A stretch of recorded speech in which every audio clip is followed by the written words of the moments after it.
welcome to Meals on Dynasty. Dixie wants to say hello. Say hello, Dixie. Say hello, Dixie. Dixie wants to say hello. This isn't about Dixie saying hello. It's about Gandalf. It's about Gandalf saying hello. Hello, Gandhi. Oh, and Miss Jealous. No, it's not about Gandalf either. It's about the cool things that Poland keeps doing. I told you they ordered like $5.3 billion in tanks from South Korea. Video the other day, I just told you they got like 96 attack helicopters from the United States. Okay, those are United States and United States friendly countries. And I just ran across this report. I knew nothing about this. Oh, by the way, like, share, subscribe, buy some platinum. Be kind. Silver and platinum, sorry. Sal just bought himself a sativa medals. Just bought a platinum coin. I'm real excited that he's finally pushing platinum. But buy silver and platinum. Like, share, and subscribe. Be kind, helpful, and grateful. And let's see what Poland's really up to. This is another report. 3 days and a week of what Poland's doing. Wow. Last week, Poland inaugurated its new canal, Vistula Spit, which will allow ships to avoid Russian waters. Reportedly, the 1,300-meter long canal cuts across the Vistula Spit, thereby linking the Baltic Sea with the Vistula Lagoon. It will allow vessels to pass between the two waterways without having to go through the current channel that is in the waters of Russia's Kaliningrad exclave. So the ships will get access to all ports of the Vistula Lagoon and the seaport in Elbląg. This will open new development opportunities for Elbląg, Warmia, and the whole of eastern Poland. Global media labeled the opening of the canal as a historic step towards independence from Russia. Even the Polish government, in an official statement, stressed, now Poland will gain a waterway which connects the Vistula Lagoon with the Baltic Sea and is independent of Russia.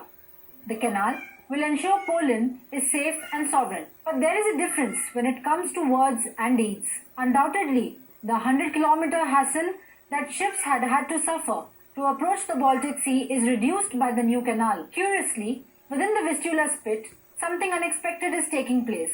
As the canal opened, Russia and Poland astonishingly started to use the older route to trade exclusively. According to Euractiv, after a long haul, Russia's Atlant-1 ship arrived at Elbląg port, located at the start of the Vistula Spit. Szymon Jadzak, a Poland-based investigative journalist, reported that a Russian ship has arrived at Polish Elbląg port for the first time since the Ukraine war. The intriguing part here is that the ship has come from Kaliningrad Oblast.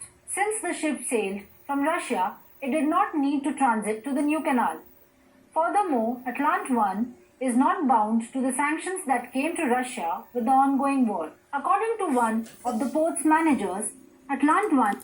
Okay, what she just said was this canal right here, because of the time it was built and open and all this stuff, is not covered under the sanctions to sanction Russia. That's interesting. Is used to transport non-sanctioned products, mostly fertilizers and building supplies.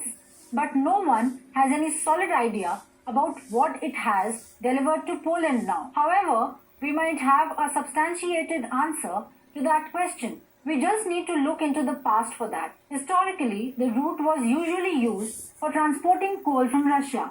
By adding that fact with the current gospel of Poland suffering from an acute shortage of coal, we can easily deduce that Poland might be trading the coal with the Kremlin. Hold on a second. Did she just say, if we look at history?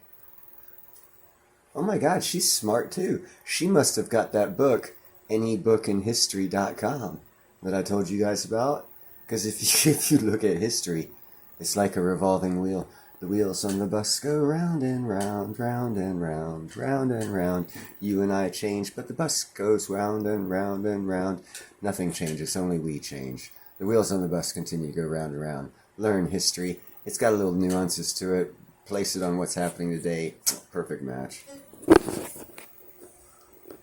The European Union put an embargo on Russian coal in response to Moscow's invasion of Ukraine in February.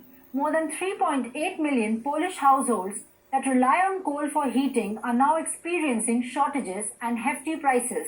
Poland restricted the purchase of Russian coal back in April on the grounds that it believed the 50 million tons of coal produced by its own mines would be sufficient to meet wintertime needs. Okay, hold on. In this whole debacle, energy debacle, what I'm seeing is America's getting taxed like a motherfucker for this green agenda, and a lot of our houses don't use coal. A lot of European houses in the rest of the world use coal. So why are we paying the tax to clean up the world's mess? Things to make you go, Yeah, I know it had nothing to do with this, but see, that's how my brain works. I put things together as I see things. However, all estimates for Warsaw were crushed by the unexpected demand spike. Poland then attempted to save its face. It ordered two state-controlled companies to import several million tons of fuel from other sources, including Indonesia, Colombia, and Africa. However, the plans didn't work out. Time was running thin for Warsaw as winters are already on its doorsteps. As a result, the Vistula Spit that is yet under construction was opened, whereas Russia and Poland are now heading to use the old route exclusively. PIS leaders, even Morawiecki and Duda, have kept a complete stump. I don't... You know, Poland looks like they're getting very exclusive with Russia, which is cool because it adds a new nuance to the whole story, because they're real close to us too.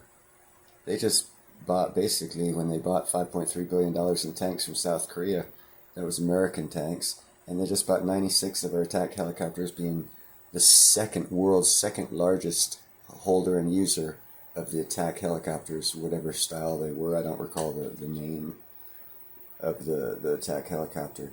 So it's just funny that they're getting all of their national security military stuff from us, and they're getting all their national security energy from Russia, and they're doing like real tight deals with both countries, and we don't have a problem with that, and Russia doesn't have a problem with that. Does that make you think? They're not talking to China, and neither are we. Get in the picture? It's a chessboard. What's fixing to happen is China's fixing to go boom, boom, boom, boom. Probably New York will go boom because Iran, because once you start throwing bombs, people get trigger happy. And a few other countries that now have the means will probably use them, which will cause a little bit more trouble in different areas. But, we shall see. Might not happen for a few years, but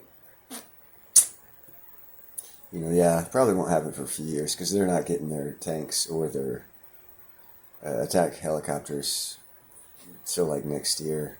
So look for maybe 2024, I think, is when they look like they're planning to have to use all this military equipment and be real friendly with America and Russia. And both America and Russia have no problem with being besties with Poland.